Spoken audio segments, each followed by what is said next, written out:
এক ঘন্টা হাত উঁচু করে ছিলাম, বসেছিলাম মাননীয় স্পিকার, শেষ পর্যন্ত যে আপনি দেখেছেন সেজন্য আপনাকে আবারও ধন্যবাদ।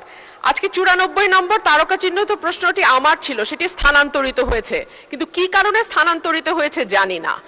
মাননীয় মন্ত্রীর কাছে আমার প্রশ্ন, আমদানি এবং রপ্তানির আড়ালে প্রতি বছর $8 বিলিয়ন মতন টাকা বিদেশে পাচার হয়ে যাচ্ছে।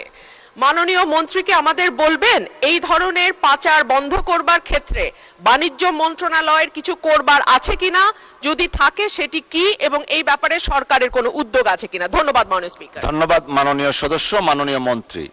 মাননীয় স্পিকার, আগের প্রশ্নের উত্তরে একটা বাক্য রয়ে গেছে, আপনি যদি অনুমতি দেন সেটা বলে ফেলতে পারি। ও প্লিজ। জি, হাউসে যেহেতু উপস্থাপন করা হলো, অসম্পূর্ণ উত্তর দেওয়াটা ঠিক না, সঙ্গত না। চামড়া আমাদের এই বছরে এই পর্যন্ত আমরা যা তথ্য পেয়েছি তাতে 1,01,00,000 মতো পশু কুরবানি হয়েছে। তার মধ্যে 60 লাখের মতো সংরক্ষিত চামড়ার রেকর্ড আমাদের কাছে আছে, 60 লাখের মতো। সুতরাং বর্তমান বিবেচনায় যে পরিমাণ চামড়া আমরা সংরক্ষণ করতে পেরেছি এবং যেটি ইভেন্চুয়ালি ট্যানারিতে আসবে, সেটার পরিমাণ সন্তোষজনক। আচ্ছা, আমি আমার মাননীয় সদস্য, পরবর্তী সদস্য যিনি প্রশ্নটা করেছেন, আমদানি এবং রপ্তানির আড়ালে $8 বিলিয়ন পাচার হয়ে যায়। মাননীয় স্পিকার, এটা একটা পারসিভড অ্যামাউন্ট। এখন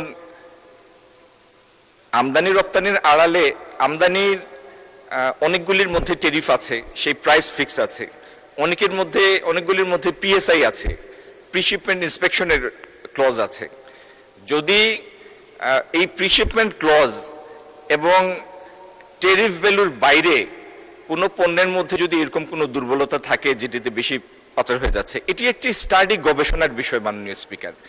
এটি শুনতে বা বলতে যেরকম সোজা মনে হয়, হাজার হাজার পণ্য বাংলাদেশে আসে এবং বাংলাদেশে পণ্য এবং সেবা মিলে, আমি একটা ধারণা দেওয়ার জন্য বলছি, গত বছর আমাদের আমদানি ছিল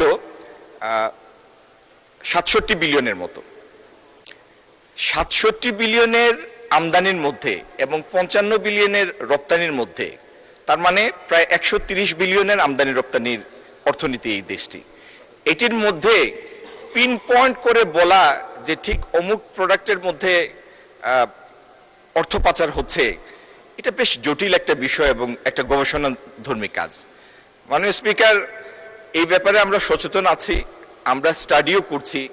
যদি আমাদের নজরে এরকম কোনো বিষয় আসে, আমি হাউসকে আশ্বস্ত করতে চাই, যথাযথ ব্যবস্থা আমরা নিব। ধন্যবাদ।